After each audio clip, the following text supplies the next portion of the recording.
আব্দুল্লাহ ইবনে মুবারক হাজরিন হজ গেলেন। হজ যাওয়ার পরে হজের রুকুন আদায় করার পরে একটা সময় দেখা গেল আব্দুল্লাহ ইবনে মুবারকের ক্লান্ত হয়ে গেলেন তাওয়াফ করে। উনি কাবার এক পাশে হেলান দিয়ে শুয়ে পড়লেন, চোখে ঘুম চলে আসলো। হজের কাজ সম্পন্ন করে যখন ওনার চোখে ঘুম আসলো, উনি দেখলেন ওনার পায়ের কাছে একজন এসে বলছেন, একজন মাথার কাছে, একজন ডান দিকে বাম দিকে এসে বলছেন। পায়ের কাছের মানুষ জিজ্ঞাসা করছেন মাথার কাছের মানুষকে, উনি স্বপ্নে দেখছেন আব্দুল্লাহ ইবনে মুবারক, ভাই বলো তো এই বছর কত মানুষ হজ করেছে? একজন আরেকজনকে জিজ্ঞেস করছেন, দেখছেন কে? আব্দুল্লাহ ইবনে মুবারক স্বপ্নে দেখছেন। পায়ের কাছের মানুষ জিজ্ঞাসা করেন, ভাই এই বছর কত লোক হজ করেছে? স্বপ্নের মধ্যে আব্দুল্লাহ ইবনে মুবারক শুনছেন। মাথার কাছের মানুষ বলে এই বছর 6 লক্ষ মানুষ হজ করেছে। সুবহানাল্লাহ বলবেন না? কয় লক্ষ মানুষ? 6 লক্ষ মানুষ হজ করেছে। আব্দুল্লাহ ইবনে মুবারক বললেন, আব্দুল্লাহ ইবনে মুবারক শুনছেন। মাথার কাছের মানুষ জিজ্ঞাসা করেন, এই বছর কত মানুষের হজ কবুল হয়েছে? বলে একজনেরও না। 6 লক্ষ মানুষ থেকে একজন মানুষের হজ কবুল হয় নাই। ওই সময় ডান দিকের মানুষ বলছেন, কিন্তু আল্লাহ পাক 6 লক্ষ মানুষের হজ কবুল করলেন একজন মানুষের কারণে, যার বাড়ি হচ্ছে সিরিয়া। কোথায় বলেন? সিরিয়া। যার বাড়ি হচ্ছে সিরিয়া। হাজিরিন, ওই ইয়েমেন সিরিয়াতে যার বাড়ি, তার নাম আলী ইবনে মুআল্লাম। ওই আলীর, তার কারণে আল্লাহ পাক 6 লক্ষ মানুষের হজ কবুল করেছেন। দোয়াকে আল্লাহ কবুল করেছেন।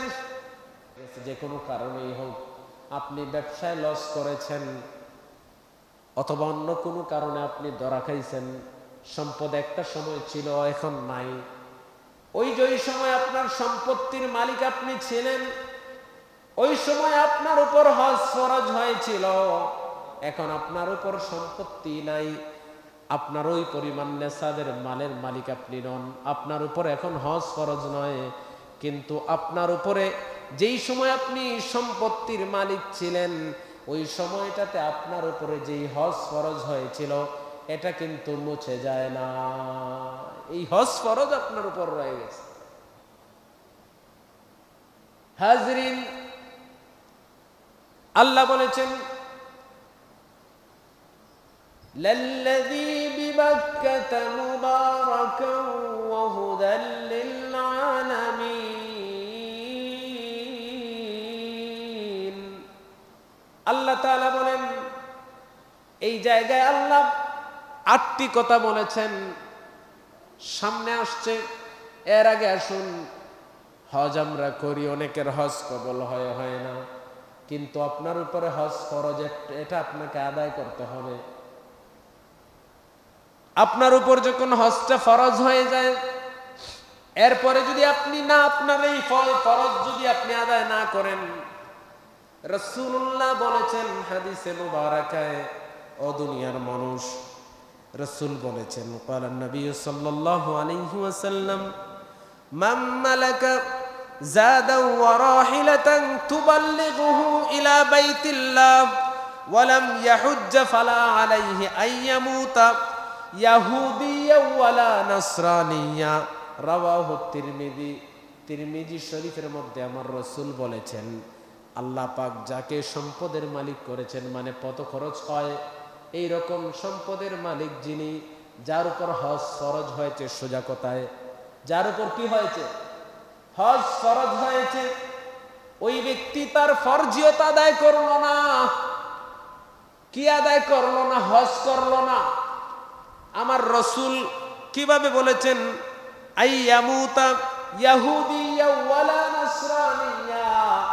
রাসূল বলেছেন, হজ ফরজ হওয়ার পরে যেই ব্যক্তি হজ আদায় করলো না, আইয়ামুতা, সে মৃত্যুবরণ করলো, ইয়াহুদিয়্যা ওয়ালা নাসরানিয়্যা, সে ইহুদি হয়ে কিংবা নাসারা হয়ে, ইহুদি বা খ্রিস্টান হয়ে সে মৃত্যুবরণ করলো, আল্লাহ তার রাসূলের কোনো কিছু যায় আসে না।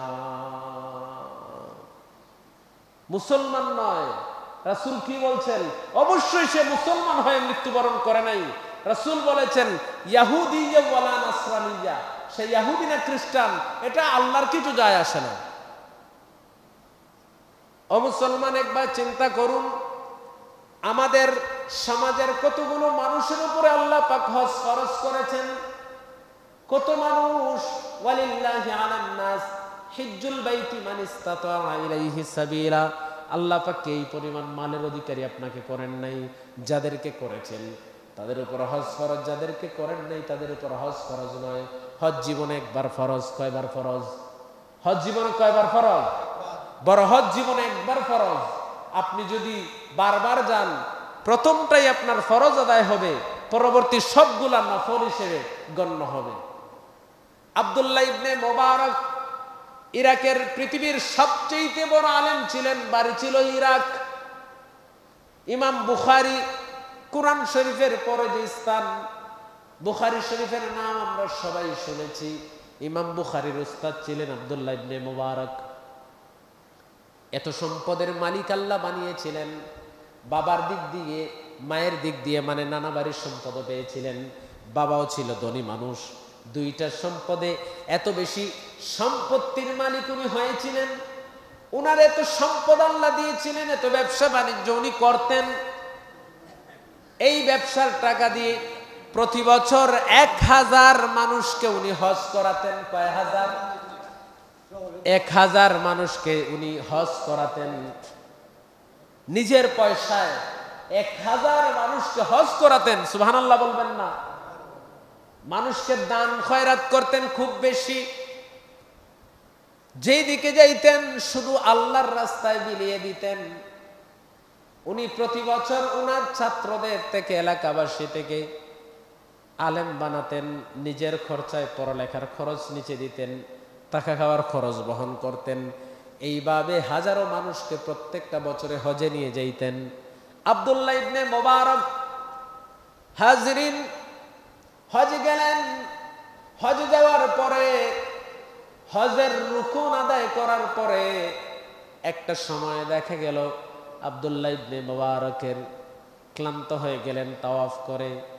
উনি কাবার এক পাশে হেলান দিয়ে শুয়ে পড়লেন। চোখে ঘুম চলে আসলো।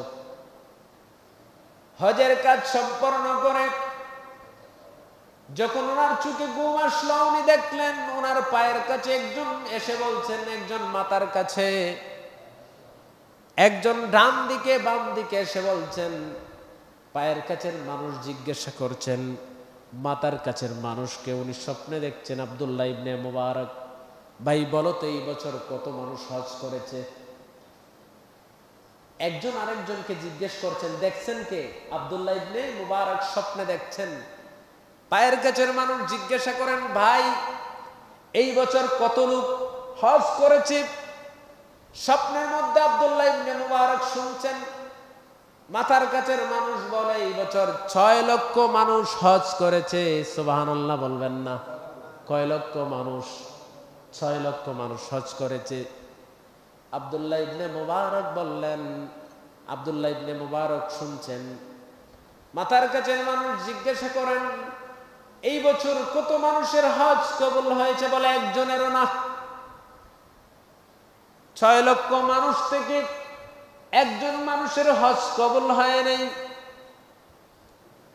ওই সময় ডান দিকের মানুষ বলছেন, কিন্তু আল্লাহ পাক 6 লক্ষ মানুষের হজ কবুল করলেন একজন মানুষের কারণে, যার বাড়ি হচ্ছে সিরিয়া। কোথায় বলেন? সিরিয়া। যার বাড়ি হচ্ছে সিরিয়া। হাজিরিন, ওই ইয়েমেন, সিরিয়াতে যার বাড়ি তার নাম আলী ইবনে মুআল্লাম। ওই আলীর, তার কারণে আল্লাহ পাক 6 লক্ষ মানুষের হজ কবুল করেছেন। দোয়াকে আল্লাহ কবুল করেছেন। আব্দুল্লাহ ইবনে মুবারকের ঘুম ভেঙে যায়। উনি বলেন, আমি বিশ্ববিখ্যাত আলেম, সারা পৃথিবী আমাকে চেনে, আর আমি এত বড় একজন আল্লাহওয়ালা মানুষ, আলীকে আমি চিনি না, এটা আমার দুর্ভাগ্য। ওনার সাথী সঙ্গী কাফেলার যারা ছিলেন সবাইকে উনি বাড়িতে পাঠিয়ে দিলেন, তোমরা ইরাকে চলে যাও, আমি এখান থেকে সিরিয়ায় চলে যাব। কাউকে কিছু বললেন না। ওনার ভিতরে একটা হতাশা শুরু হয়ে গেল, কিউরিসিটি, কৌতূহল। না না, ওই আলীকে আমি না দেখে যাব না। আল্লাহর এত পছন্দের মানুষ, আমি সহ এই লক্ষ লক্ষ মানুষের হজ যেই ব্যক্তির কারণে কবুল হয়েছে, আমি তাকে না দেখে যাব না। এই কথা বলে উনি চলে গেলেন সিরিয়ায়, সবাই চলে গেল ইরাকে। হাজরিন, উনি সিরিয়ায় গিয়ে জিজ্ঞাসা করেন একজন আরেকজনকে, ভাই আলীকে কি কেউ চিনেন? কেউ চিনে না, কেউ চিনে না। কারণ আলী এত বড় আলেম ছিলেন না, পয়সাওয়ালা লোক ছিলেন না, কেউ চিনে না। হাজরিন, হযরতে আব্দুল্লাহ ইবনে মুবারক তন্ন তন্ন করে শহর খুঁজেন। একটা সময় মনে হলো শহর খোঁজা শেষ, এখন গ্রামে যাব। একটা বস্তিতে গেলেন, একটা জরাজীর্ণ এরিয়ার ভিতরে ঢুকলেন। ঢুকে এক বৃদ্ধকে জিজ্ঞাসা করলেন, চাচা আপনি কি আলীকে চিনেন? বলে, চিনব না কেন? বলে, কোথায় তার বাড়ি? ওই যে জরাজীর্ণ ঘর, বৃষ্টি পরে, বৃষ্টি আসলে ভাঙাচুরা ঘর, সূর্যের আলো দিনের বেলায় ঢুকে, চাঁদের আলো রাতেও তার ঘরের মধ্যে প্রবেশ করে, ওই যে আলীর ঘর। উনি চলে গেলেন আলীর কাছে, গিয়ে বললেন, ভাই আপনি কি আলী? বলে, হ্যাঁ আমি আলী। বলে, আপনি আমাকে একটু বলুন আপনি কি করেন? উনি বললেন, আমি জুতা সেলাই করি। সুবহানাল্লাহ বলবেন না?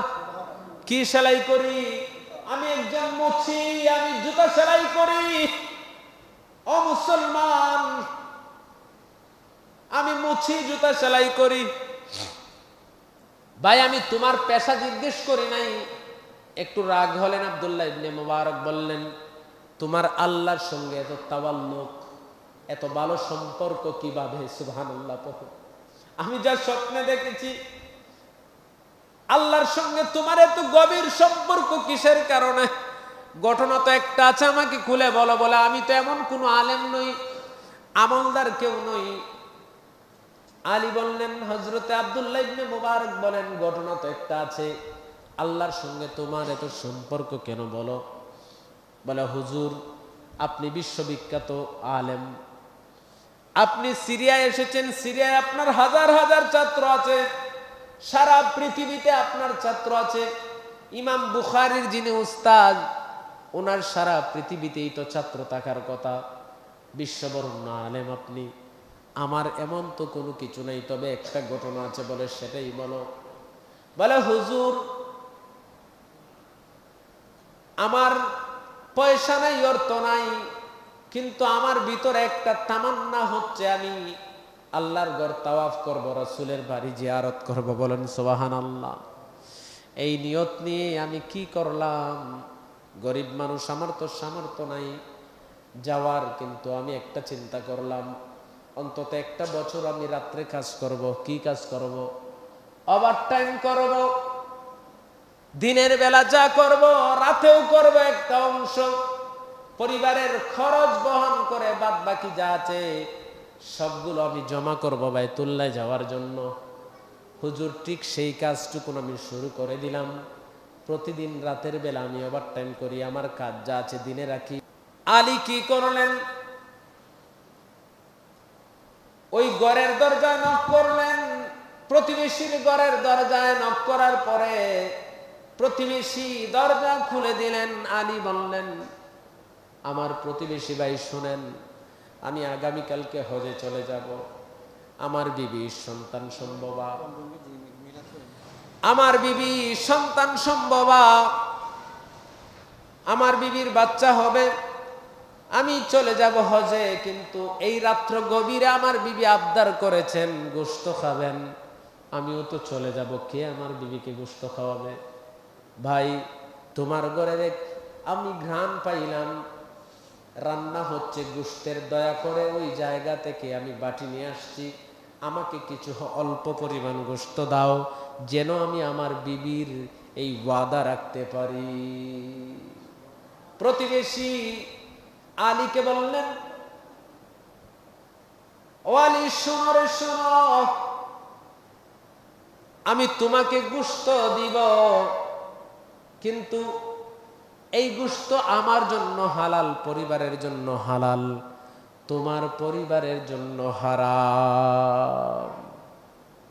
এই গোশত আমার পরিবারের জন্য হালাল, তোমার পরিবারের জন্য হারাম। আলী বললেন, তুমি মুসলমান, আমি মুসলমান, যেই পশু তোমার জন্য খাওয়া যায়, আমার জন্য না যায়, এই সুবিধাবাদী মাসালা কোত্থেকে দিলা? প্রতিবেশীকে যখন বললেন, এই রকম সুবিধাবাদী ফতোয়া তুমি কই পাইলা? বলে, আলী তুমি জানো না, আজ কয়েকদিন হয় আমার ঘরে কোনো খাবার নাই, আমি কাজও পাই না, ঘুরে ঘুরে আসি, কেউ আমাকে কাজ দেয় না। এই শহরে অনেকবার অনেক জায়গায় আমি কাজ খুঁজেছি, কিন্তু কেউ আমাকে কাজ দেয় না রে আলী। আমার বাচ্চাগুলোকে আজকে সকালবেলা যখন আমি বের হই কাজের উদ্দেশ্যে, দেখলাম আমার বাচ্চাগুলো অনাহার, অনাহারে কথা বলতে পারছে না। বিবি বললেন, স্বামী যদি বাচ্চাদেরকে বাঁচাতে চান, কিছু খাবারের ব্যবস্থা করুন। ঘরে এমন কোনো সম্পদ নাই বিক্রি করে খাবার আনবো, এমন খাবারের কোনো ব্যবস্থাও নাই, আমি তো কাজও পাই না। ও আলী, আমি আজকেও সারাদিন খুঁজলাম, কিন্তু আমার মনের মধ্যে একটা কথা গেঁথে গেল, যদি আজকে আমার সন্তানেরা খাবার না পায়, বিকেল বেলা রাতের বেলা এসে দেখব আমার সন্তানেরা কি হচ্ছে, আমার সন্তানের কয়েকটা লাশ আমার ঘরে দেখতে পাবো। এমন একটা অবস্থা, কয়েকদিনের উপবাস, বাচ্চাগুলো কিচ্ছু খায় না, আমিও কথা বলতে পারি না। আমি তো বড় মানুষ, বুঝদার মানুষ, বাচ্চাদেরকে কিভাবে বুঝাই? ও আলী, এই জন্য আজকে যে কোনো কাজের জন্য বের হলাম, আজকে আমি কোনো কাজ পেলাম না। আসার সময় একটা ময়লার স্তূপের মধ্যে দেখলাম গন্ধ আসতেছে, একটা মরা গাধা পড়ে আছে।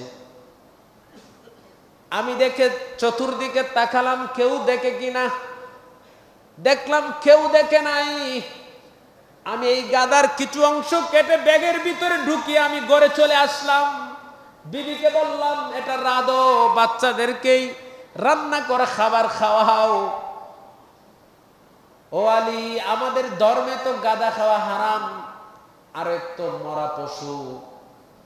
ও আলী, এই জন্য বলেছি তোমার জন্য এটা হালাল নয়, আমার জন্য হালাল, তোমার জন্য হারাম। আমি আমার বাচ্চাদের জীবন বাঁচানোর জন্য নিরুপায় হয়ে এই খাবারের এর আশ্রয় নিয়েছি। আলী ইবনে মুসাল্লাব বললেন, ওরে আমার ভাই প্রতিবেশী, তুমি দাঁড়াও, আমি তোমার খাবারের ব্যবস্থা করছি। আলী বলেন, আব্দুল্লাহ ইবনে মুবারককে, হুজুর আমি আমার ঘরে আসলাম, বাড়িতে এসে আমার জমানো ওই টাকা, আমি রাত্রে ওভারটাইম করে যেই টাকা জমিয়েছিলাম সারা বছরে, আমি আগামীকালকে হজে চলে যাব, এই টাকাগুলো এনে আর যা কিছু আমার ঘরে খাবারের ব্যবস্থা ছিল সবগুলো এনে ওই ব্যক্তিকে, আমার প্রতিবেশীকে দান করে দিলাম। হুজুর, সে নিতে চায় নাই, আমি জোর করে দিলাম।